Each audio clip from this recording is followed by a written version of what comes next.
Silence. ప్రభు సన్నిధిలో మనం అందరం మౌనంగా ఉండాలి. దయచేసి మోకరించండి. మోకరించలేని పరిస్థితిలో ఉంటే ఓకే, మోకరించగలిగి ఉండి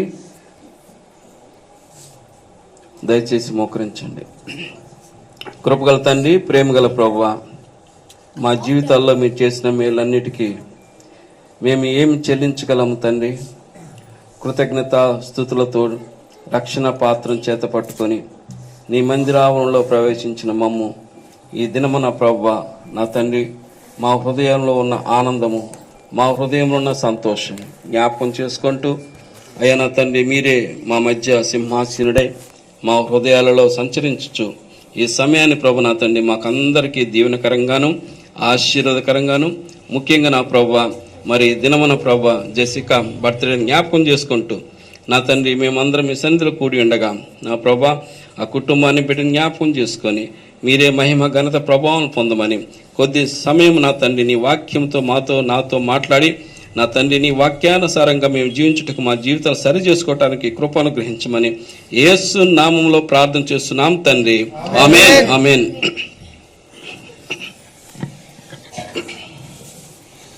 ప్రభునామను మీకు అందరికీ నా హృదయపూర్వక వందనాలు. ఈ దినము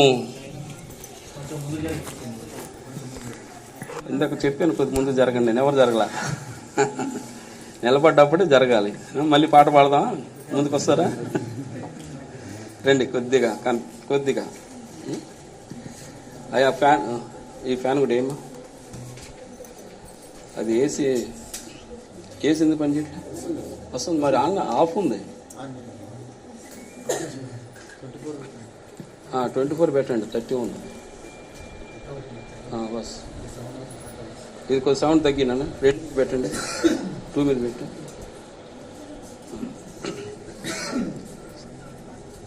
ఈ దినము మన సహోదరుడు, మన ప్రభునందు ప్రియమైనటువంటి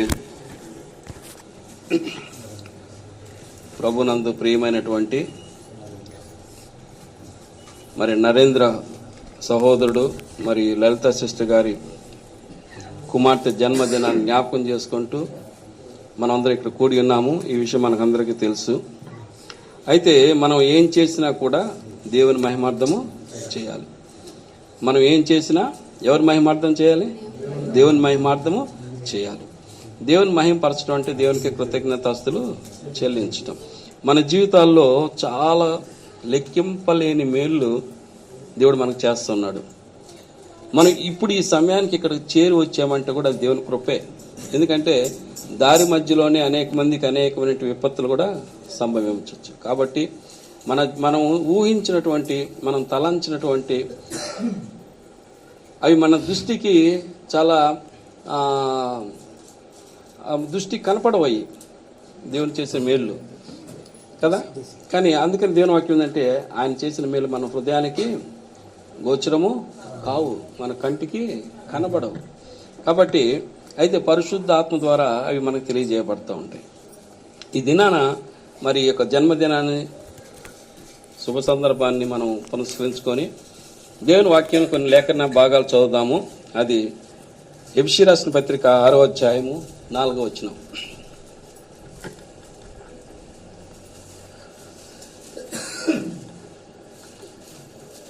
తీసిన వరకు మనం చదవండి. అందరూ బైబిల్స్ తీయండి, మొబైల్స్ ఎవరు చూడొద్దు. తండ్రులారా, మీ పిల్లలకు కోపం రేక ప్రభు యొక్క శిక్షలోను బోధలోను వారి పెంచుడి. రెండవది అవునమ్మా, కీర్తనలు 127వ అధ్యాయము 3వ వచనం. కీర్తనలు 127వ అధ్యాయము 3వ వచనం. కుమారులు యెహోవా అనుగ్రహించు స్వాస్థ్యము, గర్భఫలము ఆయన ఇచ్చు బహుమానం. దేవునికి వందనాలు. ఈ రెండు విషయాల గురించి మనం మాట్లాడుకుందాం. కుటుంబం యొక్క బాధ్యత ప్రభువు తండ్రికి అప్పగించాడు. ఎవరికి అప్పగించాడు? తండ్రికి. లోకం ఎవరికి అప్పగించింది? తల్లికి. లోకం ఎవరికి అప్పగించింది? తల్లికి. ఎందుకంటే ఎవరిని పాడైతే వాళ్ళ తల్లి పెంపకం అంటారు. వాళ్ళ తల్లి ఏం చేస్తుంది అంటారు. కానీ బైబిల్లో దేవుడు కుటుంబం యొక్క సమస్త సంరక్షణ ఎవరికి అప్పగించాడు? తండ్రులకి. అందుకని ఎఫెసీ రాసిన పత్రిక మనం చూసే ఇప్పుడు 6వ అధ్యాయం 4వ వచనంలో, తండ్రులారా మీ బిడ్డలను క్రమశిక్షణలోను బోధలోను పెంచాలి. ఏ గృహంలో అయితే తండ్రి యొక్క బాధ్యత విస్మరిస్తాడో ఆ గృహములో దేవునికి మహిమకరమైనది జరగదు. కాబట్టి తల్లిదండ్రులకి రెస్పాన్సిబిలిటీ బిడ్డలు పెంచే విషయంలో దేవుడు అప్పగించాడు. చాలామంది బిడ్డలు, నేను ఒక కుటుంబాన్ని దర్శించడానికి వెళ్ళినప్పుడు ఆ పెద్ద కుమారుడు యొక్క ప్రవర్తన బట్టి తల్లిదండ్రులు ఇద్దరు కళ్ళం నీళ్లు పెట్టుకున్నారు. ఎందుకు బాధపడుతున్నావా అని అడిగితే ఆ తండ్రి చెప్పిన మాట ఏంటంటే, అయ్యా నేను వయసులో దేవుణ్ణి తెలుసుకోలేదు, అప్పుడు ఇష్ట ప్రకారంగా జీవించాను. అయితే కొంత వయసు వచ్చిన తర్వాత నేను దేవుణ్ణి తెలుసుకున్నాను. నా కుమారుడు కూడా అట్లాగే వయసు వచ్చినప్పుడు జ్ఞానం వచ్చినప్పుడు వాడు దేవుణ్ణి తెలుసుకుంటాడు అని నేను వాడికి వాడిని డిసిప్లైన్లో పెట్టలేదు, వాడు నేర్పించాల్సింది నేర్పించలేదు. అయితే వాడు ఇప్పుడు పూర్తిగా అవుట్ ఆఫ్ ది వే అయిపోయాడు. ఇప్పుడు చెప్పిన మాట వింటలేదు. సరిపోతుంది. చెప్పిన మాట ఇప్పుడు వింటలేదు. అందుకే దేవుని వాక్యం ఏం చెప్తుందంటే, బాలుడు నడవలసిన త్రోవను వాడికి నేర్పుము, వాడు పెద్దవాడైనప్పుడు దాని నుండి తొలగిపోయాడు. అందుకని మన తెలుగులో మనకు సామెత ఉంది, ఏమని? మొక్కై వంగనది నోనై వంగన. కాబట్టి పిల్లలకు డిసిప్లిన్ అనేది ఇంట్లో చిన్నప్పటి నుంచి నేర్పాలి. చిన్నప్పటి నుంచి నేర్పాలి. చిన్నప్పటి నుంచి నేర్పాలంటే ఏ సంవత్సరం నుంచి నేర్పాలి? సమూయేలును ఎప్పుడు దేవుని మందిరం తీసుకొచ్చి అప్పగించింది తల్లి? పాలు తాగటం విడిచిన తర్వాత, అంటే 3 సంవత్సరాలు 4 సంవత్సరాల తర్వాత. మళ్ళీ తల్లి ఎప్పుడు కూడా అతనికి బోధ చేయలేదు. కాబట్టి అసలు నన్ను అడిగితే తల్లికి ఉన్న గొప్ప ఆధిక్యత ఏంటో తెలుసా? బిడ్డ గర్భంలో ఉండగానే తల్లి బిడ్డకు నేర్పచ్చు దేవుని సంగతులు. ఎప్పుడు నేర్పచ్చు? తల్లి బిడ్డకి ఎప్పుడు నేర్పచ్చు? గర్భంలో ఉండగానే. ఎందుకంటే మనం చూస్తున్నాం మరియ గర్భంలో, మరి ఎలిజబెత్ గర్భంలో మరియ వచ్చినప్పుడు ఆ గర్భంలో శిశువు ఏం చేస్తున్నాడు? గంతులు వేస్తున్నాడు. మీరు కావాలంటే ఇంటర్నెట్లో చూడండి. తల్లి సంతోషంగా ఉంటే కడుపులో బిడ్డ కూడా ఎగిరి గంతులు వేస్తూ ఉండిద్ది కదా. కాబట్టి తల్లి ఆనందంతో పాటలు పాడుతుంటే కడుపులో బిడ్డ పాటలు వింటూ ఉంటాడు కదా. నేను ఒక యూట్యూబ్లో ఒకరిని చూశాను. ఆయన బిర్యానీ ఎక్స్పర్ట్, లండన్లో హోటల్ పెట్టుకున్నాడు. వాళ్ళ అమ్మ అంట బిర్యానీ బాగా చేసిద్దంట. ఆ కడుపులో ఉండగానే వాడికి బిర్యానీ స్మెల్ వస్తే సంతోషపడేవాడంట. వాడు బిర్యానీ కింగ్ అని ఒక హోటల్ పెట్టాడు లండన్లో. అతను చెప్తున్న మాట ఏంటంటే, నా తల్లి నాకు తన గర్భంలో ఉండగా నాకు బిర్యానీ నేర్పించిందని అంటున్నాడు. కాబట్టి తల్లులారా మీరు జాగ్రత్త. మీ కుటుంబ వ్యవస్థ సరిగ్గా లేకపోతే, గర్భంలో బిడ్డ ఉన్నప్పుడు తల్లిదండ్రులకి కీచుకిచ్చుమంటూ కొట్లాడుకుంటూ ఏడ్చుకుంటూ దుఃఖంలో ఉంటే ఆ బిడ్డ యొక్క మానసికత చెడిపోతుంది. సరైన పెంపుదల రాదు బిడ్డకి. కాబట్టి తల్లిదండ్రులు చాలా జాగ్రత్తగా ఉండండి. తల్లికి ఉన్నటువంటి గొప్ప ఆధిక్యత మీకు చెప్తా. మన మహాభారతం దాంట్లో కూడా ఒక మాట ఉంది. అభిమన్యుడికి దాంట్లో ప్రవేశించడానికి ఎప్పుడు నేర్పింది? పద్మవ్యూహంలో నేర్పింది. ఎప్పుడు నేర్పింది? తల్లి గర్భంలో ఉండగానే కదా. కాబట్టి ఈ విషయం బాగా గమనించండి. తల్లిదండ్రులకు దేవుడు గొప్ప ఆధిక్యత ఇచ్చాడు. బిడ్డల్ని పెంచే విషయం ఎందుకు? బిడ్డల్ని పెంచే విషయం తల్లిదండ్రులకి ఎందుకు ఆధిక్యత ఇచ్చాడు ఏమా? ఎందుకంటే 127వ అధ్యాయం 3వ వచనం చూసాము. కుమారులు యెహోవా అనుగ్రహించు స్వాస్థ్యము. స్వాస్థ్యం అంటే హెరిటేజ్. హెరిటేజ్ అంటే ఒక వంశం నుండి ఇంకో వంశానికి వెళ్ళేటువంటిది. మనం తాగుబోతులు అయితే మన పిల్లలు కూడా పక్కా తాగుబోతులు అవుతారు. మనం తిరుగుబోతులు అయితే మన పిల్లలు కూడా తిరుగుబోతులు అవుతారు. దీంట్లో ఏమాత్రం డౌట్ లేదా. మన ఇష్ట ప్రకారంగా చిన్నపిల్లలు వాళ్ళకి ఏం తెలుసు అనుకోవద్దు. నేను మీకు మొన్న కూడా ఒకసారి చెప్పాను. నేను ఒక కుటుంబానికి వెళ్తే భార్య భర్త ఇద్దరు కొట్టుకుంటున్నారు. వాళ్ళ పిల్లలు బయట కూర్చుని ఏడుస్తూ ఉన్నారు. ఏం చేస్తున్నారు పిల్లలు? వాళ్ళ మీద మానసికమైనటువంటి ఎంత భయంకరమైన మనకు తెలియదు. ఆ ఇంపాక్ట్ ఇప్పుడు తెలియదు, కానీ వారు పెరిగి పెద్ద అయినప్పుడు మన మాట వినకుండా తయారవుతారు చూసావా. అప్పుడు మనం అడుగుతాం, వీడు ఎందుకు ఇట్లా తయారయ్యాడు, వీడికి కావాల్సినన్ని ఇస్తున్నా కదా నేను, వీడు ఎందుకు ఇట్లా తయారయ్యాడు అప్పుడు అనుకుంటాము. కానీ అప్పుడు మన చేతులు జారిపోతాయి. మనం అర్థం చేసుకోలేము వాడు ఎందుకు ఆ విధంగా బిహేవ్ చేస్తాడు, అంత మొండిగా ఎందుకు ఉంటున్నాడు, మాట వినతనంగా ఎందుకు వస్తున్నాడు, ఆ డిసిప్లిన్ ఎందుకు రావట్లేదు వాళ్ళు, తల్లిదండ్రులకి ఎందుకు విధేయతగా లేడు, ఇష్టం వచ్చినట్టు తిరుగుతున్నాడు, ఇష్టం వచ్చినట్టు మాట్లాడుతున్నాడు అని మనకి వాడిని అర్థం చేసుకోవడానికి మన జ్ఞానం అప్పుడు చాలదు. వాడికి పునాదిలోనే మనం వాడిని సరైన డిసిప్లిన్లో పెంచవలసిన బాధ్యత తల్లిదండ్రులకు ఉంది. ఎంతమంది తల్లిదండ్రులు డిసిప్లిన్ పాటిస్తున్నారు? డిసిప్లిన్ అంటే ఏ టైంకి ఏది పిల్లలకి చేయాలో చేస్తున్నారా? పిల్లల్ని స్కూల్ నుంచి రావటం, చదివించడం, వారికి టైంకి ఫుడ్ పెట్టడం, వారికి టైంకి పండబెట్టడం చాలా ప్రాముఖ్యం. రాత్రి 11, 12 దాకా పిల్లలు నిద్రపోకుండా ఉంటే తెల్లారుజాము స్కూల్లో డెఫినెట్గా నిద్రపోతారు. వాళ్ళు చెప్పే పాఠాలు వారి బుర్రకి ఎక్కవు. కాబట్టి పిల్లల్ని సరైన టైంలో నిద్రపోనించడం, సరైన ఫుడ్ పెట్టడం, సరిగ్గా వాళ్ళ చదువు డిసిప్లిన్, వాళ్ళు ఎక్కడ పోతుంది, వాళ్ళ ఫ్రెండ్స్ ఎవరు, ఈ విషయాలన్నీ కూడా తల్లిదండ్రులు గమనించాల్సిన ప్రాముఖ్యత చాలా ఉంది పిల్లల్ని. ఎందుకంటే అది దేవుడు మనకి ఇచ్చేటువంటి ఒక స్వాస్థ్యం. ఏదైతే నువ్వు పిల్లలకు నేర్పుతావో అదే రేపు వాడు పిల్లలకి నేర్పుతాడు. కుటుంబం బాగుపడితే దేశం బాగుపడుతుంది, కుటుంబం పాడైతే దేశం పాడవుతుంది. కాబట్టి ఒక దేశాన్ని మనం ఉన్నతమైనటువంటి శిఖరాలకు ఎక్కించాలంటే ఆ బాధ్యత తల్లిదండ్రులకు దేవుడు ఇచ్చాడు.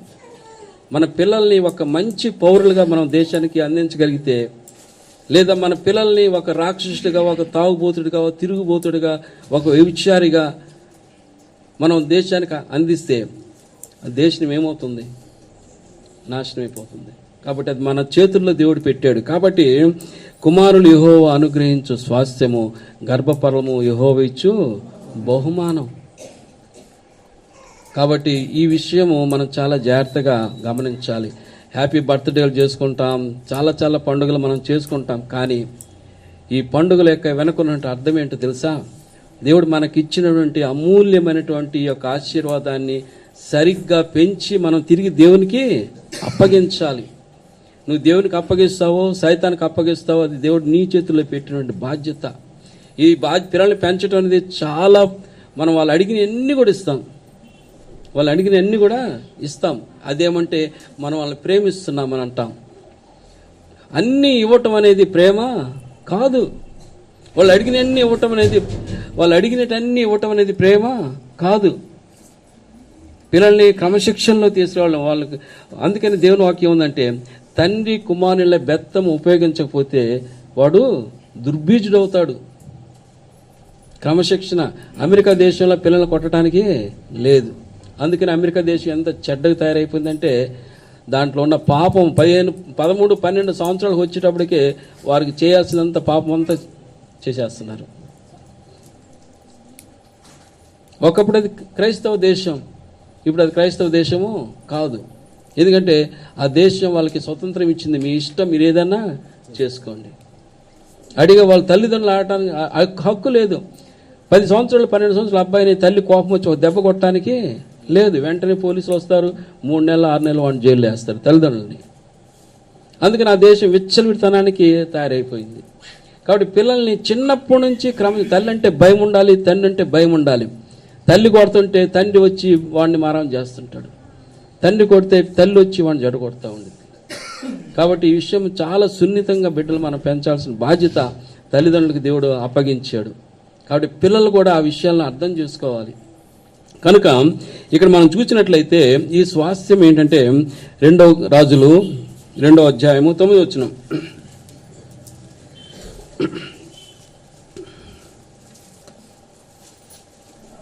2 రాజులు 2వ అధ్యాయము 9వ వచనం. ఏలియా, నేను నీ యొద్ద నుండి తీయబడక మునుపు నీ కొరకు నేనేమి చేయకూడదునో దాన్ని అడుగుమని చెప్పగా ఎలీషా, నీకు కలిగిన ఆత్మలో 2 పాళ్ళు నా మీదకి వచ్చినట్లు దయచేయం. ఇక్కడ మనం గమనించినట్లయితే ఈ సందర్భం గమనించినట్లయితే ఎలీషా ఏలి యొక్క రిలేషను తండ్రి కుమారుల రిలేషన్. మన పిల్లలకి ఒకవేళ మనం అడిగామనుకో, రే నీకేం నేను చేయాలనుకుంటున్నాను, లేదా తల్లిదండ్రులకే వాళ్ళకు ఒక కోరిక ఉండిద్ది, పిల్లలకి నేను ఇది చేయాలా, నా కొడుకుని డాక్టర్ చేయాలా, యాక్టర్ చేయాలా, ఇంజనీర్ చేయాలా, అది చేయాలా, ఇది చేయాలని తండ్రికి తల్లిదండ్రులకి బిడ్డల పట్ల కోరిక ఉంటుంది. ఒకవేళ నీ బిడ్డల్ని నువ్వు అడిగితే నీ బిడ్డలు ఇచ్చే సమాధానం ఏంటి? లేదా మీ హృదయాల్లో ఉన్నటువంటి తలంపు ఏంటి మీ బిడ్డల పట్ల? ఇక్కడ ఎలీషా ఏమడుగుతున్నాడు ఏలియాను? నీకు ఉన్న ఆత్మలో 2 ఆత్మ నాకు కావాలి. మన బిడ్డలు మనల్ని దొడుతున్నారు, అమ్మా నువ్వెంత ప్రార్థన చేస్తున్నావో నీకంటే ఎక్కువగా ప్రార్థన చేసే జీవితం నాకు కావాలి, నువ్వు దేవుని పట్ల ఎంత నమ్మకంగా, ఎంత యథార్థంగా, ఎంత పరిశుద్ధంగా, ఇంత నీతిగా నువ్వు బ్రతుకుతున్నావో అటువంటి బ్రతుకు నాకు కావాలని పిల్లల్లో అటువంటి డిజైర్ పుట్టించగల తల్లిదండ్రులు ఈ లోకంలో ఈ రోజుల్లో ఉన్నారా? ప్రభు మనకి ఇచ్చినటువంటి ఇదేంటంటే మన పిల్లల్ని మనం పెంచే విషయంలో పరిశుద్ధతలో వాళ్ళని మనం పెంచాలి. మన పిల్లలకు కూడా అటువంటి డిజైర్ ఉండాలి. నువ్వు డాక్టర్ కావాలి, లేదా ఇంజనీర్ కావాలి, అది కాదు మనకు కావాల్సింది. ఈ లోకంలో మనం ఏది సంపాదించుకోవాలని దేవుడు మనకి ఏదన్నా ఇస్తాడు. కానీ ఈ లోకంలో మనం బ్రతికుండగానే మనం ఏం సంపాదించుకోవాలంటే పరిశుద్ధంగా మన బిడ్డల్ని పెంచే విషయంలో మనకు అది ప్రాముఖ్యత. మన క్రైస్తవులుగా దేవుని బిడ్డలంగా మనం దేవుని పోలి మన బిడ్డల్ని పెంచాల్సిన బాధ్యత తల్లిదండ్రులుగా మన మీద ఉంది. ఈ విషయాన్ని మనం విస్మరిస్తాం. స్కూల్కి తీసుకెళ్తాము, ట్యూషన్లకు తీసుకెళ్తాము, ఆటలకు తీసుకెళ్తాము, డ్యాన్సులకు తీసుకెళ్తాము, మ్యూజిక్ ఇన్స్ట్రుమెంట్ ప్లే చేయడానికి తీసుకెళ్తాము. ఇన్నిటికీ మనం పిల్లలకి కష్టపడి వాళ్ళకి అన్ని సమకూరుస్తాము. కానీ మందిరానికి పిల్లల్ని తీసుకురారు. మందిరానికి అయ్యా మీరు అటు ఇటు కదలదు, దయచేసి ఫోన్ బంద్ చేయండి. పిల్లలకి మనం అన్ని నేర్పుతాం లోక సంబంధమైనవి. అయితే ఆత్మ సంబంధం విషయాలు వచ్చేటప్పటికి కనీసం 1% తల్లిదండ్రులు డెడికేటెడ్గా పనిచేస్తున్నారా? ఈరోజు సండే కదా పిల్లలు పండుకొని అంటారు, అదే సండే ట్యూషన్ ఉంది లేకుంటే ఎక్స్ట్రా క్లాస్ ఉందంటే మళ్ళీ పిల్లల్ని తీసుకెళ్తారు. ఏమి ఈ విషయంలో మీరు ఎందుకు నిర్లక్ష్యం వహిస్తున్నారు? మీ పిల్లల్ని మీరు ఎలా పెంచాలనుకుంటున్నారు? దేవుని పోలికలోని మీరు ఆ బిడ్డలు పెంచాల్సిన వారు ఉన్నారు. దేవుడు ఎంత పరిశుద్ధుడు, ఆ పరిశుద్ధతలోనికి మనం బిడ్డలు పెంచాల్సిన వారమై ఉన్నాం. ఈ బాధ్యత మనం చాలా తేలిగ్గా తీసుకుంటున్నాం, సీరియస్నెస్ లేదు. ఉదయాన్నే పిల్లల్ని లేపి మనం ప్రార్థన చేస్తున్నామా? అసలు తల్లిదండ్రులకు మన ప్రార్థన జీవితం ఉందా? మన మోకాళ్ళని ప్రార్థన చేస్తున్నాం. దేవుని మందిరంలోనే మోకాలే మనం చెప్పాల్సిన పరిస్థితి వస్తుంది. మన జీవితాలు మనం ఇంకా సరి చేసుకోకపోతే ఇట్లాగే ఉంటే ప్రభు రాకడలో మనం ఎత్తబడే వారంగా మనం ఉండం. కాబట్టి ఈ ఎలీషా ఏమడుగుతున్నాడంటే ఏలియాని అద్భుతాలు అడగలేదు, ఆస్తుపాస్తులు అడగలేదు, రాజ్యాలు అడగలేదు. అయ్యా నీకున్నటువంటి భక్తి జీవితము, నీకున్న భక్తి జీవితం కంటే నాకు అంతకంటే 2 భక్తి జీవితము కావాలి. ఇది మన పిల్లలు మనల్ని అడగాలి. ఇది మన పిల్లలకు మనం భక్తి జీవితం మనం ఇవ్వగలిగి ఉండాలి తల్లిదండ్రులుగా. కాబట్టి ఎందుకు ఈ విషయం చెప్తున్నానంటే తల్లిదండ్రుల దోషము పిల్లల మీదకి వస్తుంది. నువ్వు నీ పిల్లల్ని సరిగ్గా పెంచకపోతే, లేదా నీకున్న బ్యాడ్ హ్యాబిట్స్లో నువ్వు ఉండిపోయి నీ పిల్లల్ని పెంచే విధానం నువ్వు పెంచకపోతే ఆ దోషం ఎవరి మీదకి వస్తుంది? పిల్లల మీదకి వస్తుంది. ఈ మాట మనం గమనించినట్లయితే నిర్గమకాండం 20 అధ్యాయము 5-6 వచనాలు గమనించినట్లయితే,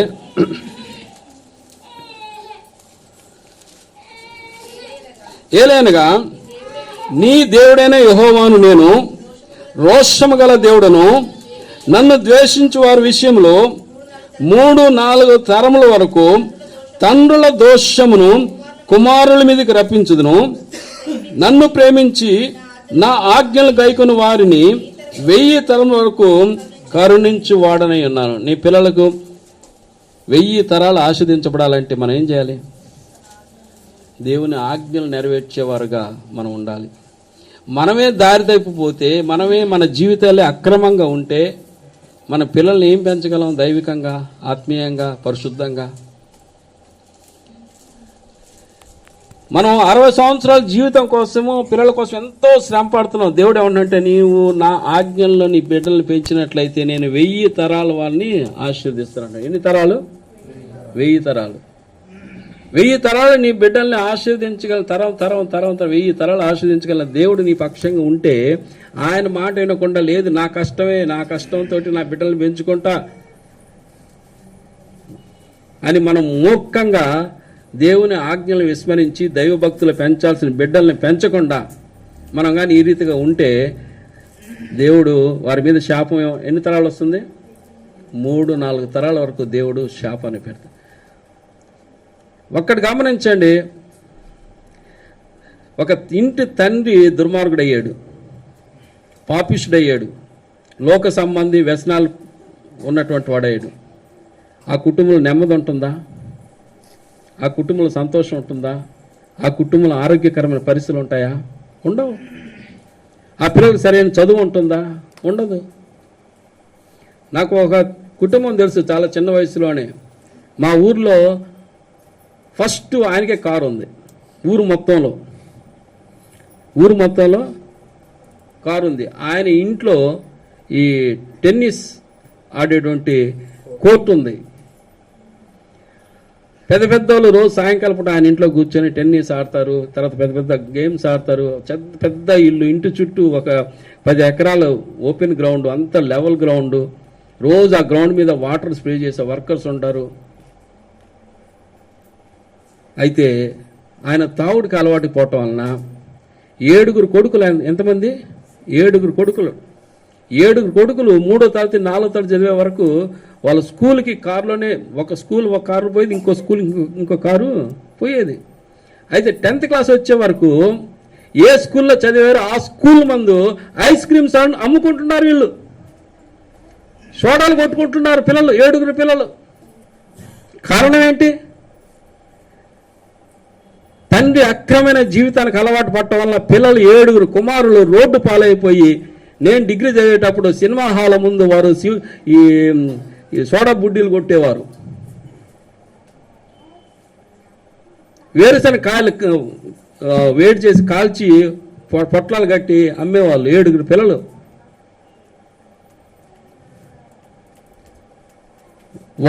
ఆ పిల్లలు పెళ్లిళ్ళు చేసుకున్న తర్వాత వాడికి పుట్టిన పిల్లలు పేదరికంలో ఉండిపోయారు. ఈ పాపం ఎవరి వల్ల కలిగింది? ఆ తండ్రి మంచిగా ఉంటే ఆ పిల్లలు ఎంత ఉన్నతంగా ఆస్వాదించబడేవాళ్ళు. కాబట్టి తల్లిదండ్రుల వల్ల పిల్లలు పాడైపోతున్నారు. ఈ రోజుల్లో పిల్లలు పాడైపోతున్నారు, తల్లిదండ్రులు సఫర్ అవుతున్నారు, తల్లిదండ్రులు బాధపడుతున్నారు. కానీ ఆ పిల్లలు పాడట కారణం నేనే అన్నటువంటి యొక్క జ్ఞానం లేకుండా పోయి పిల్లలు కొడతా ఉన్నారు, పిల్లల్ని హింసిస్తూ ఉన్నారు, పిల్లల మీద వాళ్ళు ఇష్టం వచ్చినట్టు మాట్లాడుతూ ఉన్నారు. కాబట్టి ముందు మా తల్లిదండ్రులుగా మనం జ్ఞాపకం చేసుకోవాల్సిన విషయం ఏంటంటే, మనము దైవభక్తి కలిగిన తల్లిదండ్రులుగా బిడ్డల్ని క్రమశిక్షణలో పెంచడానికి మాదిరి మనలో ఉండాలి. మనం 10 గంటల దాకా పండుకుంటాము, పిల్లల్ని 5 గంటలు చదవమంటాడు, చదువుతాడా? వాడితో పాటు తల్లిదండ్రులు మీరు కూర్చోవాలి చదువుకి. వాడు చదువుతున్నాడో లేదో చిన్నప్పటి నుంచి అలవాటు చేయాలి. వాడు 3వ తరగతిలో నుంచే మనం అలవాటు చేయాలి. ఉదయాన్నే లేగవటం, ప్రేయర్ చేసుకోవటం, బైబిల్ చదువుకోవటం, హోంవర్క్ చేయటం, ఉదయాన్నే లేవాలి.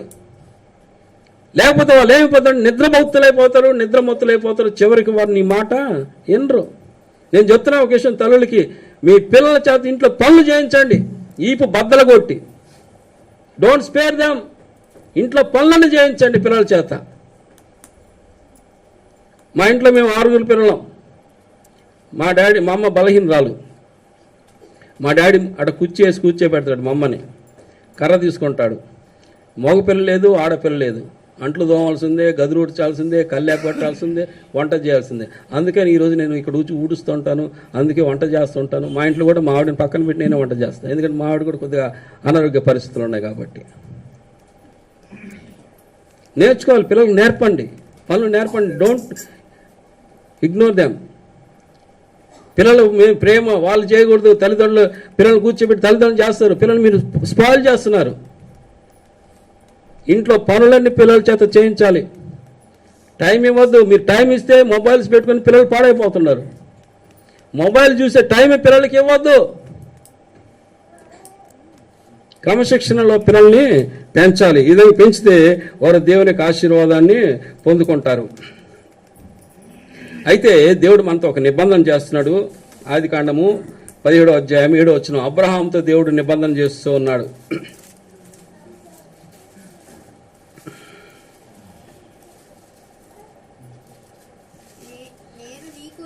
నేను నీకును, ఆదికాండము 17వ అధ్యాయము 7వ వచనం. నేను నీకును నీ తర్వాత సంతానమునకు దేవుడనై ఉండునట్లు నాకును నీకును నీ తర్వాత వారి తరములో నీ సంతతి మధ్య నా నిబంధన నిత్య నిబంధనగా స్థిరపరచు. దేవుడు ఒక వాగ్దానం చేస్తున్నాడు. ఏం చేస్తున్నాడమ్మా? దేవుడు ఏం చేస్తున్నాడు? గట్టి చెప్పండి. దేవుడు ఏం చేస్తున్నాడు? నాకు వినపట్ల. నిత్య నిబంధన. ఏందండి నిబంధన అంటే? మీరు నీ బిడ్డల్ని ఈ విధంగా పెంచితే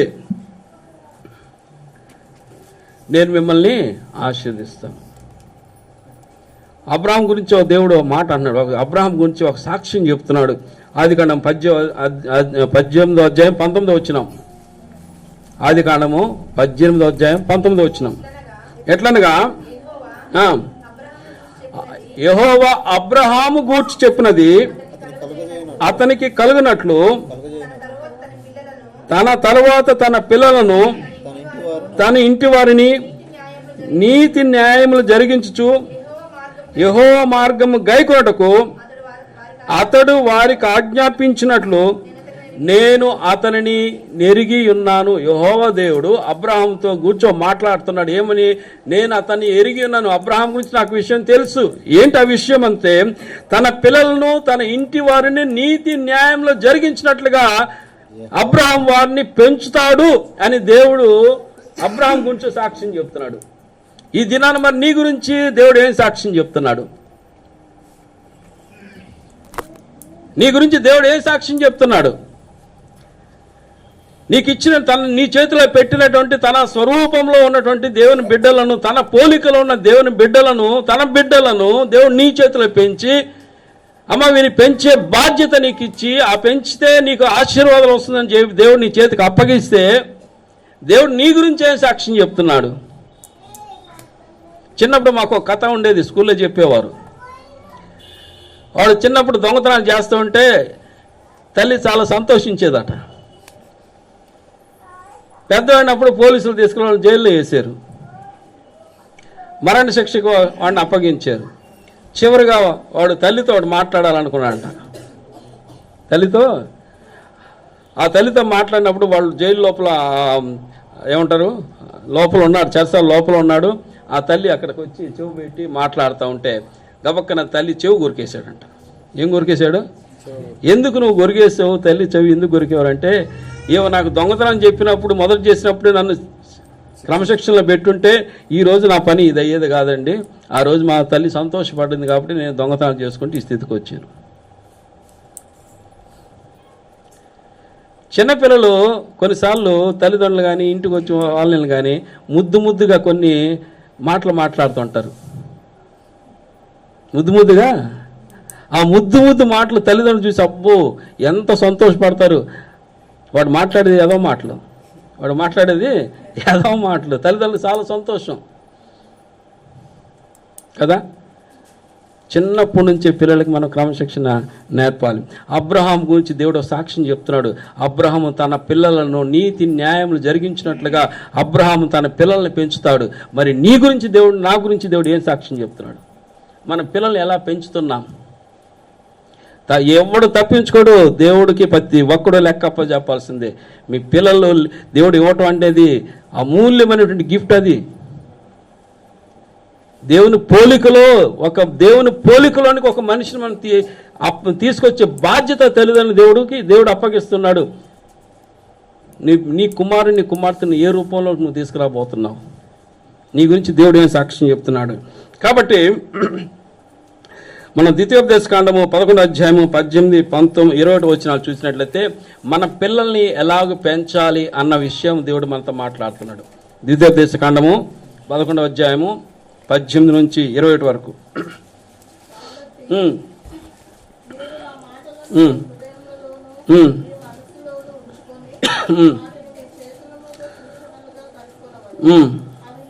అవి మీ కన్నుల నడుమ బాసికములుగా ఉండవలను. నీవు నీ ఇంట కూర్చున్నప్పుడు, త్రోవ నడుచున్నప్పుడు, పండుకున్నప్పుడు వాటిని గూర్చి మాట్లాడవలను. వాటిని మీ పిల్లలకు నేర్పి నీ ఇంటి ద్వారబంధముల మీద, నీ గౌనుల మీద వాటిని రాయవలను. మన పిల్లలకి ఎప్పుడెప్పుడు వాక్యం చెప్పాలమ్మా? మన పిల్లలకి ఎప్పుడు వాక్యం చెప్పాలి? కూర్చున్నప్పుడు మొబైల్ ఇవ్వాలి, పండుకున్నప్పుడు మొబైల్ ఇవ్వాలి, అన్నం తినేటప్పుడు మొబైల్ ఇవ్వాలి. Really it's a very painful situation. మనం సిగ్గుపడాల్సిన విషయం ఇది. ఈ మధ్య ఒక ఇన్సిడెంట్ జరిగింది. ఆడు 10th class, intermediate, junior inter, first intermediate చదువుతున్న కుర్రోడు. వాళ్ళ ఫాదర్ ఫారిన్ కంట్రీలో ఉన్నాడు. లావిష్గా ఆ పిల్లల్ని తల్లి పెంచుతూ ఉంది. చాలా సొఫిస్టికేటెడ్ హౌస్, అడ్వాన్స్ ఐటమ్స్ అన్నీ ఆ ఇంట్లో ఉన్నాయి. మీరు అందరూ చూసి ఉండొచ్చు. అయితే ఎగ్జామ్స్ ఉంటే చదువుకో, ఆ మొబైల్ టీవీ ఆఫ్ చేయమని తల్లి కోరింది. అంతే, ఇంట్లో ప్రతి వస్తువుని ఇంక్లూడింగ్ టాయిలెట్స్ కూడా పగలగొట్టేశాడు. టీవీలు పగలగొట్టాడు, ల్యాప్టాప్స్ పగలగొట్టాడు, మొబైల్స్ ఫోన్ పగలగొట్టాడు, మైక్రోవేవ్స్ పగలగొట్టాడు, ఏసీ, ఆ ఇంట్లో ఏ వస్తువు కూడా లేదు. తల్లి ఏడుస్తా నిలబడిపోయింది. చదువుకో నాయన చెప్పినందుకు. ఎందుకంటే చిన్నప్పుడు వాడికి నేర్పాల్సింది తల్లి నేర్పలేదు. పెద్దవాడైతే వాడు తల్లి మాట వింటాడా? ఎవడు మాట విండు. కాబట్టి ఈ దినాన్ని మనకు చాలా సీరియస్ టాపిక్. మన పిల్లల్ని ఎలా పెంచుతున్నాం? నీ వాడికి మొబైల్ పడేస్తే ఇక వాడు నోరు మూసుకుంటాడు, నాకు హాయ్. కానీ వాడి లైఫ్లో ఎంత ఇంపాక్ట్ పడుతుందో ఒకసారి నేను మీకు చెప్పాను. మా ఇంట్లో ఒక సర్వెంట్ ఉంది, ఒక అమ్మాయి. వాళ్ళ భర్త సౌదీలో ఉన్నాడు. ఆ మొబైల్ ఫోన్లో చాలా అసభ్యకరమైనటువంటి పిక్చర్స్ ఉన్నాయి. ఆ అమ్మాయి 6-7 సంవత్సరాలప్పుడు, ఇప్పుడు 9 సంవత్సరాలు ఆమె, 6-7 సంవత్సరాలప్పుడు మా ఇంట్లో చైర్ మీద కూర్చొని మొబైల్ చూసుకుంటా కూర్చుంది. నేనేం చూస్తుందని చెప్పేసి గబక్కన చూస్తే అసభ్యకరమైనటువంటి ఏమంటారు దాన్ని, ఏమంటారు,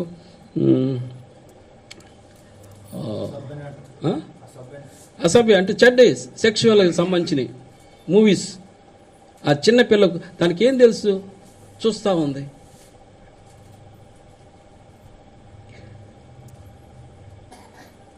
దాదాపు నాకు 3 గంటల టైం పట్టింది అవన్నీ ఇరేజ్ చేయడానికి. అంత లోడ్ అయి ఉన్నాయి దాంట్లో. మనకు తెలియకుండానే యూట్యూబ్లో కానీ పిల్లలు వెళ్ళిపోతే దేనో దానికి నొక్కేస్తూ ఉంటారు, తెలియకుండా వెళ్ళిపోతూ ఉంటాయి. చాలా కేర్ఫుల్గా ఉండండి మీరు. అసలు పిల్లలు కాదు, తల్లిదండ్రులుగా మనం కేర్ఫుల్గా ఉండాల్సిన పరిస్థితి వచ్చింది ఇప్పుడు.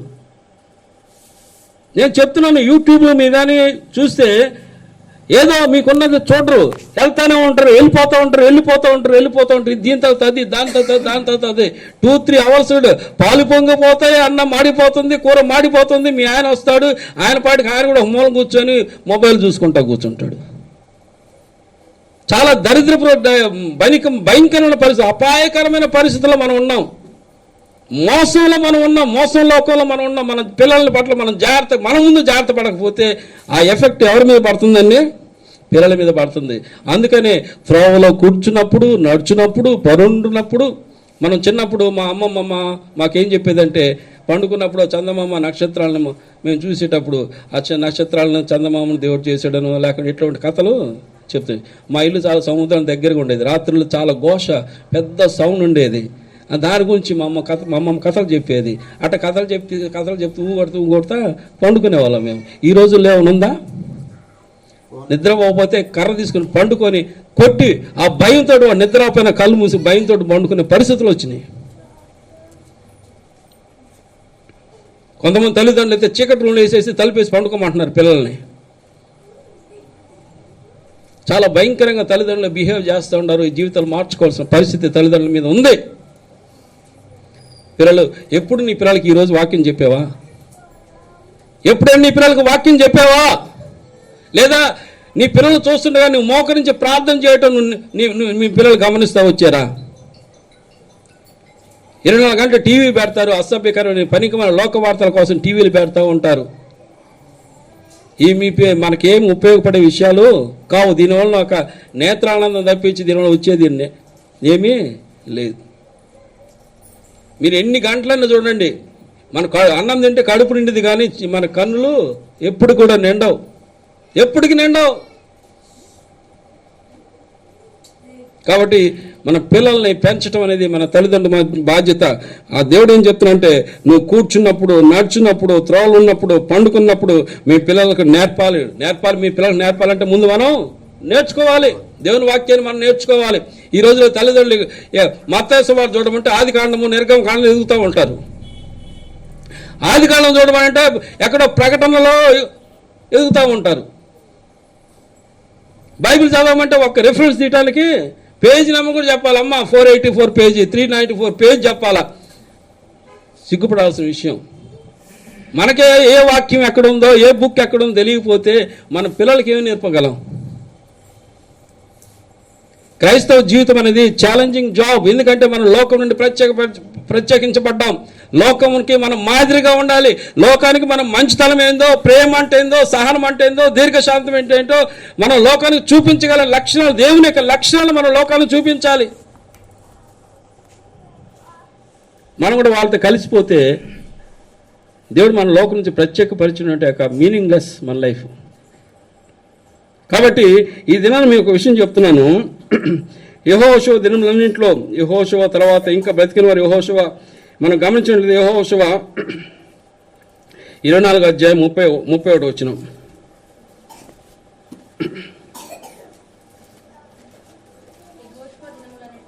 యెహోషువ దినములన్నింటిను, యెహోషువ తర్వాత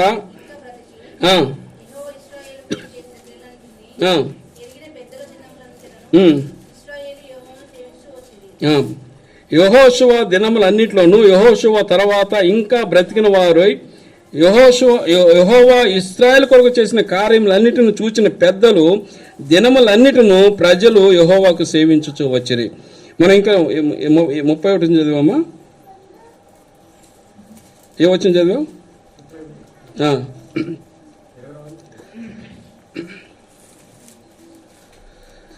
యెహోషువ కాలంలో అప్పుడున్న ప్రజలందరూ కూడా, అంటే 3-4 తరాలు, ఐగుప్తు నుంచి యెహోషువ తరకు వచ్చేట 3-4 తరాలు.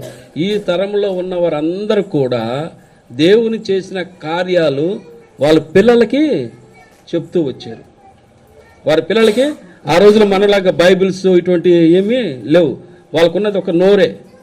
దేవుడు చేసిన కార్యాలు తమ పిల్లలకు చెప్పేవాళ్ళు, వాళ్ళు ఇంకో పిల్లలకు చెప్పేవాళ్ళు. వారు అట్లా 4 తరాలు వారు ప్రజలు యెహోవాను సేవిస్తూ వచ్చారు.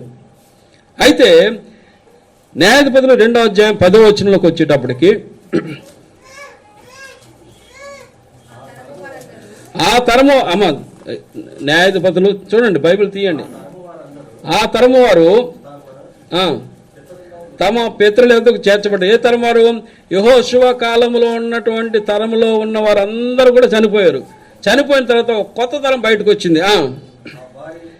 వారి తర్వాత యెహోవానైనను ఆయన ఇశ్రాయేలు చేసిన కార్యములైనను ఎరగని తరము ఒకటి వచ్చింది పుట్టగా, ఇశ్రాయేలీలు యెహోవా కన్నులెదుట కీడు చేసి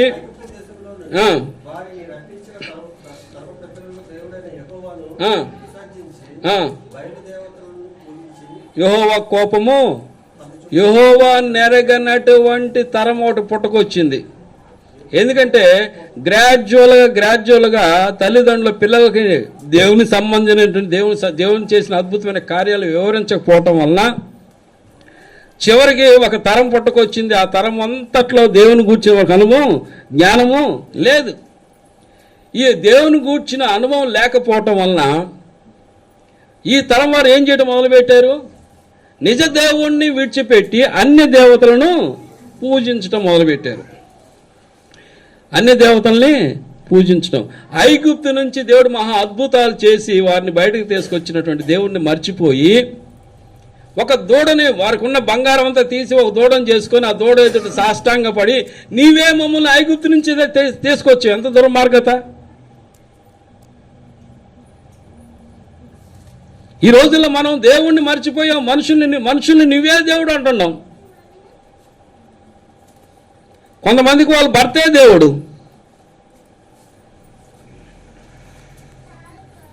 ఎవడేదైనా మేలు చేస్తే వాడే దేవుడు. ఆడేదైనా పిలిస్తే సండే కూడా వెళ్ళిపోతాం, మందిరం వదిలిపెట్టి వెళ్ళిపోతాం, ఎందుకంటే వాడు మనకి దేవుడు. ఈ విధంగా వారు యెహోవాను మర్చిపోతే, నేను విషయం చెప్తున్నాను, దేవుడు ప్రేమ గల్లవాడు, దేవుడు మనల్ని ప్రేమించి మన కొరకు ప్రాణం పెట్టిన దేవుడు. అదే దేవుడు దేవుని మాట వినకపోతే తాట తెస్తాడు. ఏం తెస్తాడు? రంపంతో కోస్తాడు కదా. కాబట్టి న్యాయాధిపతులు 2వ అధ్యాయం 15వ వచనం.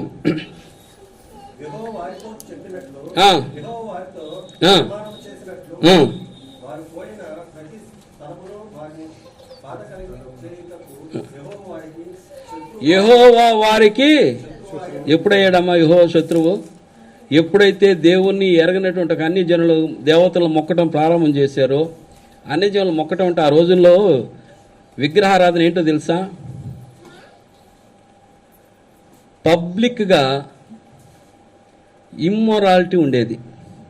పబ్లిక్గా ఇమ్మొరాలిటీ పబ్లిక్గా ఇమ్మొరాలిటీ అంటే సెక్స్ సంబంధమైనటువంటి కార్యాలు చేయటం అనేది ఆ దేవతను వారు ఆరాధించే విధానం.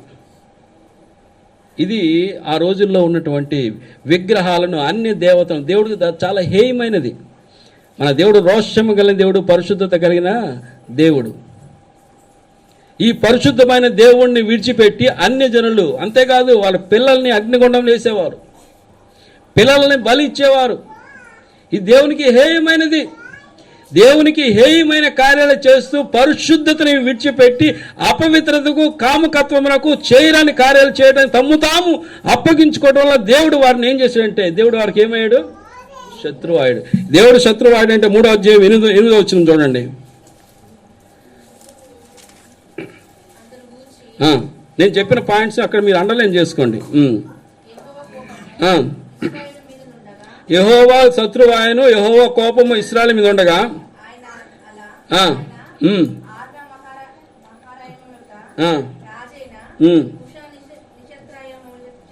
చేతులకు దాసులగుటకై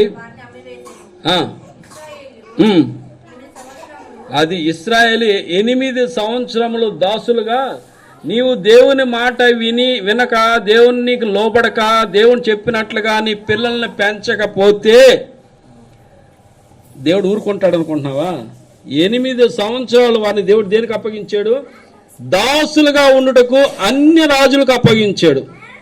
తర్వాత ఇంకా గమనిద్దాం, 3వ అధ్యాయము 12-14 వచనాలు. అదే న్యాయాధిపతులు. యెహోవా దృష్టికి దోషులైరి,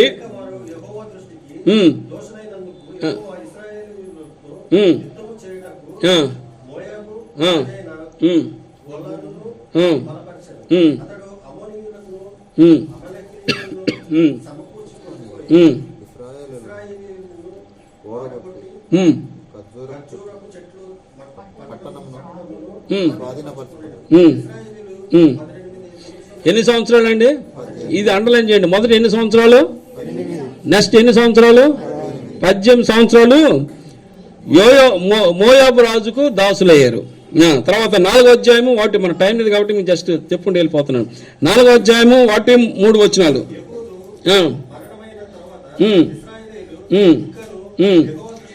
ఇంకను 8 సంవత్సరాలు దేవుడు అన్ని పనిష్మెంట్ ఇచ్చాడు. 18 సంవత్సరాలు దేవుడు వారికి పనిష్మెంట్ ఇచ్చాడు. ఇంకను వారు యెహోవాకు విరోధంగా పాపం చేయటం వల్ల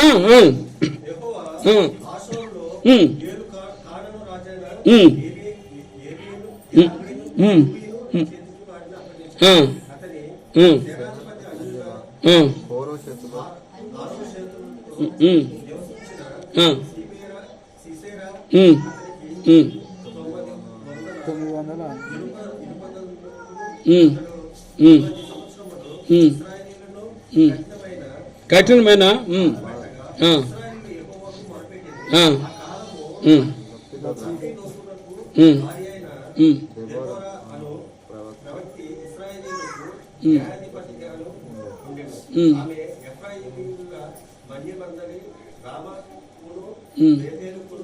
ఎట్లా కదా 4వ అధ్యాయము 3వ వచనంలో ఏముంది? అతడు 20 సంవత్సరములు ఇశ్రాయేలుకు కఠినమైన బాధ పెట్టగా ఇశ్రాయేలు యెహోవాకు మొరపెట్టి. ఎన్ని సంవత్సరాలు? మొదటి ఎన్ని సంవత్సరాలు? రెండోసారి ఎన్నో సంవత్సరాలు? మూడోసారి ఎన్ని సంవత్సరాలు? 20 సంవత్సరాలు. ఇంత కఠినమైన బాధ పెట్టినా వారు యెహోవా వైపు తిరిగారా? వారు ఇంకా పాపం చేస్తూ వచ్చారు. 6వ అధ్యాయం 1వ వచనం.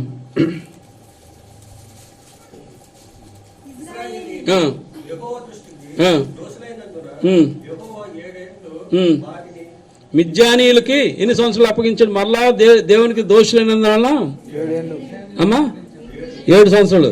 కౌంట్ చేయండి. మొదట 8, తర్వాత 18, తర్వాత 20, మొత్తం 7. 10వ అధ్యాయము 6, 8 వచనాలు.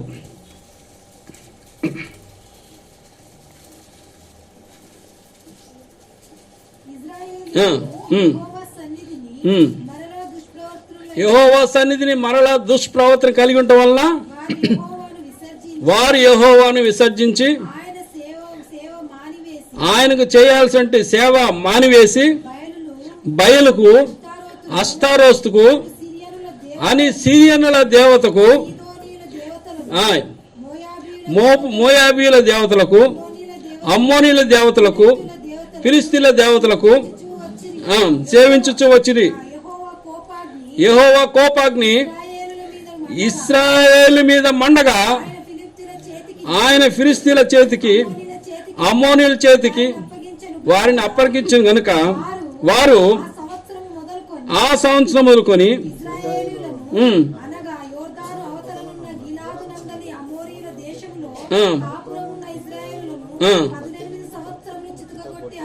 ఎన్ని సంవత్సరాలు? 18 సంవత్సరాలు. ఏం చేశాడు? సిగ్గులేదు. చితగొట్టిన సిగ్గు లేదు. ఈ రోజుల్లో క్రైస్తవులంగా మన జీవితాలు చితకపోతా దేవుడు చితగొడుతున్నాడు దేవుడు మనల్ని. ఏ కుటుంబంలో చూసిన కన్నీరే. ఎవడు ప్రవర్తన సరిగా లేదు. దేవుని భయమే లేని కుటుంబాలు తయారైపోయినాయి. భర్త భార్యను మోసం చేస్తాడు, భార్య భర్తను మోసం చేస్తుంది, పిల్లల తండ్రి మళ్ళీ మాట అసలు ఎక్కడ ఏమి పొందనే లేదు. అన్డిసిప్లైన్డ్ ఫ్యామిలీస్ తయారైపోయినాయి. కాబట్టి దేవుడు ఏం చేస్తున్నాడు? వారిని ఏం చేస్తున్నాడమ్మా? దేవుడు చిత కొడతాడంటే ఇంకేముంది? దేవుడు మన శత్రువులకు అప్పగిస్తే శత్రువులు ఎట్లా కొడతారు? చిత కొడతాడు. అట్లా చిత కొట్టినా కూడా ఇంకో విషయం చెప్తాను. 13వ అధ్యాయం మొదటి వచనం.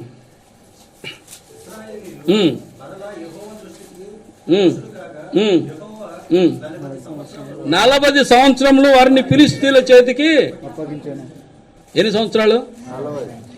18 సంవత్సరాలు కొట్టినా దెబ్బలేదు, 20 సంవత్సరాలు కొట్టినా వీళ్ళు ఏమైపోయిందంటే, అమ్మా నేను ఒక విషయం చెప్తున్నాను బాగా గమని. సీక్రెట్ ఇది, చాలా సీక్రెట్.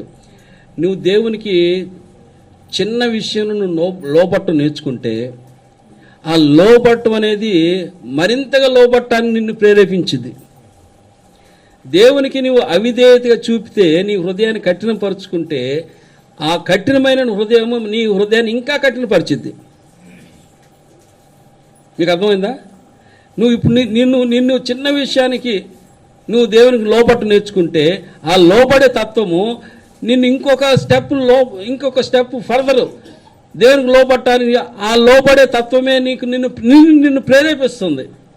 అదే నువ్వు కఠినపరుచుకొని ఏమిలే, ఏం వాక్యం చదువుతావు, ఏం ప్రార్థన చేసుకుందాను, ఏం మందిరానికి వెళ్దాను, ఏం అని అనుకుంటే అది నిన్ను ఇంకొక కఠినమైన స్టెప్కి నిన్ను తీసుకెళ్తుంది.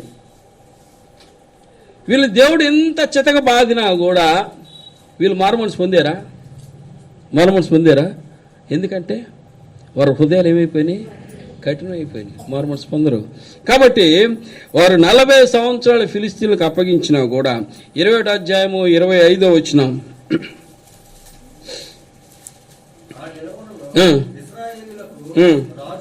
రాజు లేడు, ప్రతి వాడు తన ఇష్టానుసారంగా జీవించడం మొదలు పెట్టేశారు. ఏమమ్మా ఎట్లా బతుకుతున్నారు? తన ఇష్టానుసారంగా బ్రతుకు. ఎవరికి అకౌంటబిలిటీ అనేది లేదు. నా సంపాదన నాది, నీ సంపాదన నీది. నువ్వు నన్ను లెక్కలు అడగద్దు, నేను నిన్ను లెక్కలు అడగదు. ఎవరిష్టం వాళ్ళది. భర్త ఏడో తింటాడు, భార్య ఏమో మొబైల్ ఫోన్ తీసుకొని స్విగ్గీలా గిగ్గీలా వాళ్ళకి ఆర్డర్ చేసిద్ది. ఇంట్లో వంటలు ఈ మధ్య ఇంట్లో వంటలు లేవు. ఇష్టానుసారం డబ్బు, ఎందుకంటే లావిష్. ఇప్పుడు డబ్బులు ప్రతి ఒక్కరి దగ్గర డబ్బులు ఉన్నాయి. డబ్బులు లేనోడు లేడు, ప్రతి ఒక్కరి దగ్గర డబ్బులు ఉన్నాయి. లావిష్ లైఫ్కి అలవాటు పడ్డారు. ఇంట్లో వంటలు అంటాం ఆటోలు మర్చిపోయారు. ఇక వంటలాడు వస్తే ఇప్పుడు మగవాళ్ళు ఇంట్లో వంట ఉండేది ఎక్కువ మంది. అమ్మా, ఇష్టానుసారం బతుకైపోయింది. భర్త ఎన్నింటికి అసలు డ్యూటీకి వెళ్తున్నాడో భార్యకి తెలియదు. ఎక్కడికి వెళ్తాడో భార్యకి ఇన్ఫర్మేషన్ ఉండదు. చెప్పులు వేసుకుంటూ వెళ్ళిపోదు. ఏమండి వస్తా ఉండవు. ఎక్కడికి వెళ్తాడు కూడా చెప్పడు. ఇష్టం వాడు ఇష్టం. అదేమంటే నేను మగవాడిని, నేను నీకేం చెప్పేది? ఇటువంటి ఇష్టానుసారమైన బతకటం వల్ల కుటుంబాలు దేవుడు నిన్ను, నీ కుటుంబాలని, నీ పిల్లల్ని, ఈరోజు నువ్వు పిల్లల్ని బర్త్డే చేస్తూ సంతోషపడతా ఉన్నావు, మంచిదే. కానీ నీ బిడ్డల్ని దేవుని ఇష్టానుసారంగా నువ్వు పెంచగలకపోతే దేవుడు నిన్ను చితకపోతాడు, నీ పిల్లల్ని కూడా చితకపోతాడు. కాబట్టి ఇప్పుడు ఎన్ని సంవత్సరాలు లెక్క వేయండి? మొత్తం 8. అట్లా నేను మీరు లెక్క ఏమన్నా, నేను 8 చెప్తాను, మీరు లెక్క వేయండి. 8, 18, 20, 7, 18, 40. ఎన్ని సంవత్సరాలు లెక్కేయండి అమ్మా. 93 సంవత్సరాలు దేవుడు వాళ్ళని చితగొట్టాడు. ఏ విషయంలో? నీ పిల్లల్ని నీవు దైవ భయంలో పెంచకపోతే, ఎన్ని సంవత్సరాలు నలగొట్టాడు? దేవుడు వాక్యం ఉంది. దేవునికి నువ్వు విధేయతగా చూపించకపోతే, దేవుని ఆజ్ఞ నెరవేర్చకపోతే 3-4 తరాలు దేవుడు నిన్ను కొడతాడన్నాడు. ఎన్ని తరాలు? తరం అంటే 40 సంవత్సరాలు. తరం అంటే ఏంటి? 40 సంవత్సరాలు. ఇప్పుడు 93 సంవత్సరాలు అంటే ఎన్ని తరాలు కొట్టాడు? 2 తరాలు. 2 తరాలు. ఇంకా వారు దేవుని మాట వినకపోతే, ఇర్మియా గ్రంథము 29వ అధ్యాయం 10వ వచనం. ఇర్మియా గ్రంథము 29వ అధ్యాయం 10వ వచనం.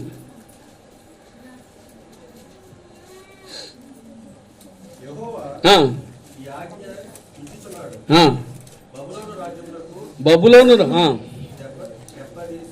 70 సంవత్సరంలో, అయ్యా బైబిల్ తీయండి, అందరు తీయండి, అయిపోయింది, 2 నిమిషాలు ముగిచ్చేస్తాను.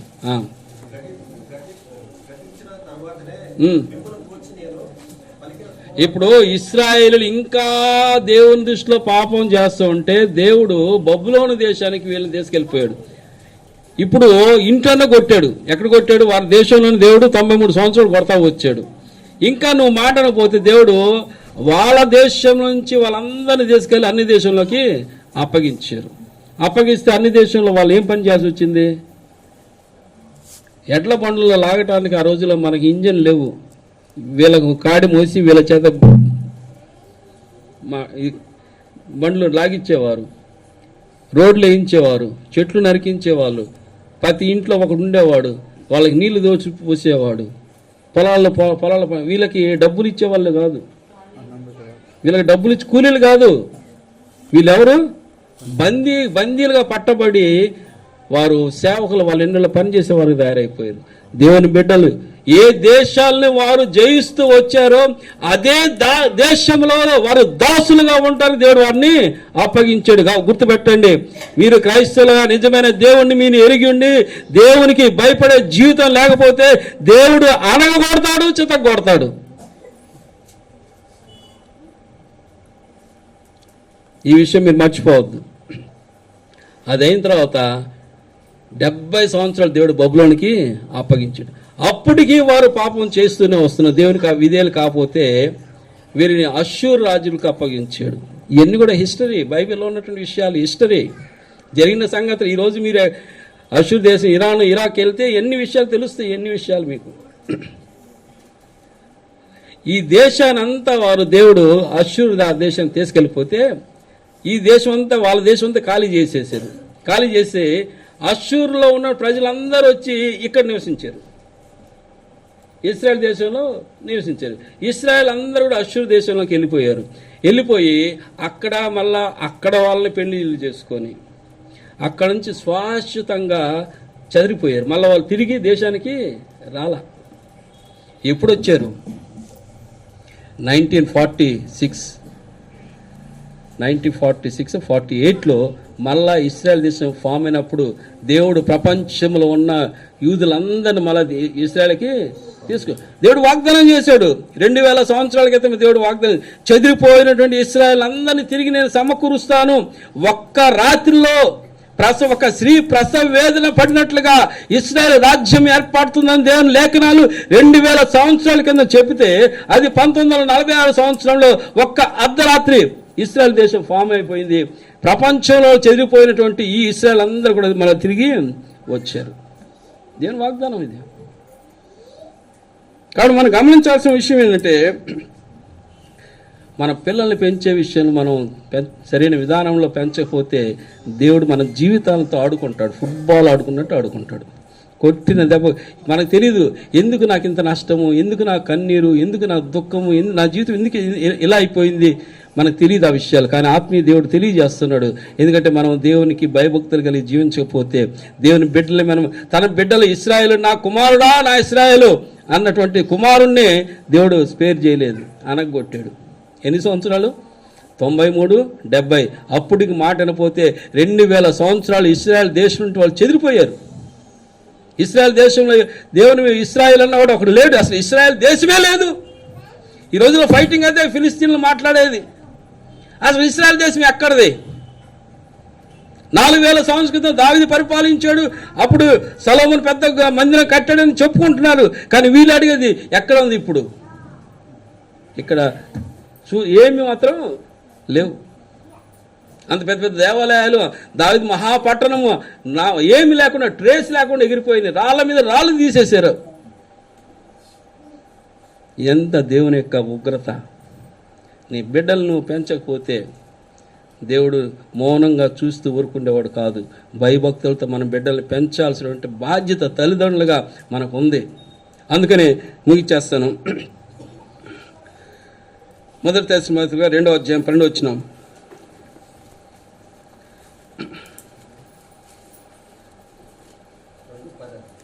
మొదటి తెస్సలోనికీయులుగా 2వ అధ్యాయం 10వ వచనం. అయ్యా, మొదటి తెస్సలోనికీయులకు రాసిన పత్రిక 2వ అధ్యాయము 12వ వచనం.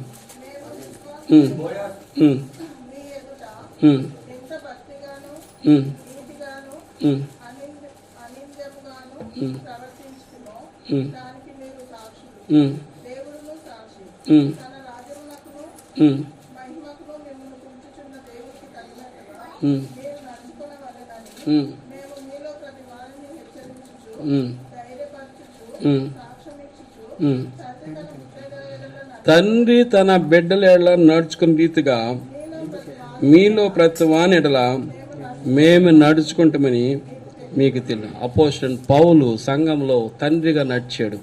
వారి మధ్య తను ఎటువంటి బ్రతుకు బతికాడో ఈ లేఖనాలు మనకు తెలియజేస్తున్నాయి. మన పిల్లలకి మనం మాదిరిగా ఉన్నామా లేదా? మన పిల్లలకి మనం మాదిరిగా ఉన్నామా లేదా? ఈ రోజుల్లో పిల్లలు తల్లిదండ్రులు ఇష్టపడట్లా. పిల్లలు తల్లిదండ్రులు ఇష్టపడట్లేదు. తల్లిదండ్రులు మాట్లాడడానికి పిల్లలు ఇష్టపడట్లేదు. అన్నీ చేస్తున్నా కూడా పిల్లలు తల్లిదండ్రులతో మాట్లాడే పరిస్థితి లేదు. మన పబ్లిక్ మీటింగ్లో చక్కటి వర్తమానం చెప్పిన తర్వాత తండ్రి పక్క కొడుకున్నాడు. వాడు 14-15 సంవత్సరాలు ఉంటాయి. తండ్రి మంచి బాడీ, 6 feet హైట్. వాడు పక్కనే కుర్రడు కూర్చున్నాడు. వాక్యం తిన్న తర్వాత తండ్రి చెప్తున్నాడు, రే నువ్వు ముందు పోయి ప్రేయర్ చేయించుకో. ఆ కుర్రోడు తండ్రి వైపు ఎట్లా చూస్తుంది తెలుసా? చంపేస్తా నిన్ను అన్నట్లు చూశాడు. ఉరిమి చూశాడు తండ్రి. నేను నిజంగా ఆశ్చర్యపోయి అట్లాగే చూస్తున్నాను వాడికి వెళ్ళి. నేను చూడటం తండ్రి గమనించి సిగ్గుతో గమ్ముగా తల ఉంచుకున్నాడు. తల్లిదండ్రులకి ధైర్యం లేదు పిల్లలకి చెప్పడానికి. రే పోయి కూరగాయలు తీసుకురాని చెప్పడానికి తల్లిదండ్రులకి పిల్లలకి చెప్పే ధైర్యం లేదు. అమ్మా గమనించండి, ఈరోజు మన జీవితాలు నలిగిపోవటానికి, అణిగిపోవటానికి, కరిగిపోవటానికి, కన్నీరు దుఃఖంతో ఉండటానికి మన తల్లిదండ్రులు మనం సరిగా పెంచలేదు. ఇప్పుడు మనం కూడా మన పిల్లల్ని సరిగా పెంచలేదు. ఇదే జరిగింది. 4-5 తరాల శాపాన్ని దేవుడు తీసుకొస్తాడు. దేవుడు ఎవరిని వదిలిపెట్టడు. You're all accountable to God. ఆ భయం కలిగి మీ పిల్లల్ని జాగ్రత్తగా పెంచండి. ఉదయాన్నే నిద్ర లేపండి. నువ్వే లేకపోతే బెడ్లో ఎలుగుస్తారు. నేను కొన్ని ఫ్యామిలీస్ని గమనిస్తూ ఉన్నాను. పిల్లలు చదివేటప్పుడు తల్లిదండ్రులు కూడా పిల్లలతో పాటు కూర్చోవటం నేను చూశాను. పిల్లల్ని మీ ట్యూషన్కి తీసుకెళ్తారు కదా, సండే స్కూల్కి తీసుకురండి మీ పిల్లల్ని. ఎంత నిర్లక్ష్యమా దేవుడు అంటే. పిల్లల భవిష్యత్తు బాగుండాలండి. దైవ భయం లేకపోతే వారి భవిష్యత్తు ఎలా బాగుపడుతుంది? కనుక తల్లిదండ్రులుగా మన పిల్లలకి మన మాదిరి జీవితం కలిగి ఉన్నామా లేదా? నేను ఇప్పటికీ కూడా నేను గర్వపడతా మా తల్లిని చూసి, మా తండ్రిని చూసి. నా తల్లిని తండ్రిని చూసి నేను గర్వపడతా. మన పిల్లలు మనల్ని చూసి గర్వపడే స్థితిలో ఉన్నారా లేదా? పిల్లలు చాలామంది నాకు కన్నీరు కారుస్తున్నారు. నాకు ఇటువంటి తండ్రి నాకు తండ్రి అయ్యాడు అనేసి, నాకు ఇటువంటి తల్లి నాకు తల్లి అయిందని చెప్పి పిల్లలు కడుపు తరక్కపోయి ఏడుస్తున్నారు. వాళ్ళని ఆదరించే వాళ్ళు లేరు. వాడు కొంత వయసు వచ్చిన తర్వాత వాడు కూడా రోడ్డు మీద పడతాడు. కాబట్టి బాగా గమనించండి, తల్లిదండ్రులకు దేవుడు చాలా గొప్ప బాధ్యత మనకు అప్పగించాడు. ఆ బాధ్యతను విస్మరిస్తే దేవుడు మనల్ని విడిచిపెట్టడు. భయంతో మన పిల్లల్ని మనం పెంచేవారంగా ఉండాలి. It's accountability. దేవుడు మన అకౌంట్ చెప్పాల్సిన అవసరం ఉంది ఈ విషయంలో. దేవుడు తన మాటలు తీయించును గాక. దాసులేడు.